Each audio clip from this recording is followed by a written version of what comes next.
10ஆம் வகுப்பு பொதுத் தேர்வு முடிவு இன்று காலை 9:30 மணிக்கு வெளியாகிறது. தேர்வு முடிவுகளை உடனுக்குடன் தெரிந்து கொள்ள விரிவான ஏற்பாடுகள் செய்யப்பட்டுள்ளன. 10ஆம் வகுப்பு தேர்வு கடந்த மார்ச் 15ஆம் தேதி முதல் ஏப்ரல் 13ஆம் தேதி வரை நடைபெற்றது.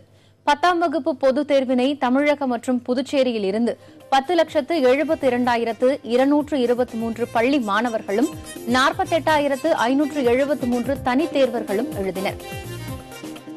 தேர்வு முடிவை இன்று காலை 9:30 மணி முதல் தெரிந்து கொள்ள ஏற்பாடுகள் செய்யப்பட்டுள்ளன.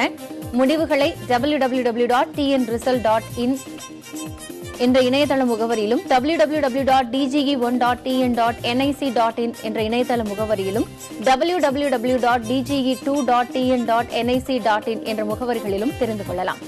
மாவட்ட ஆட்சியர் அலுவலகங்களில் இயங்கும் தேசிய தகவல் மையங்களிலும் அனைத்து மைய மற்றும் கிளை நூலகங்களிலும் கட்டணமின்றி தேர்வு முடிவை அறிந்து கொள்ளலாம் என்றும் அறிவிக்கப்பட்டுள்ளது. பள்ளி மாணவர்கள் தாங்கள் பயின்ற பள்ளிகளில் மதிப்பெண்களுடன் கூடிய தேர்வு முடிவுகளை அறிந்து கொள்ளலாம் என்று அரசு தேர்வுகள் இயக்ககம் அறிவித்துள்ளது.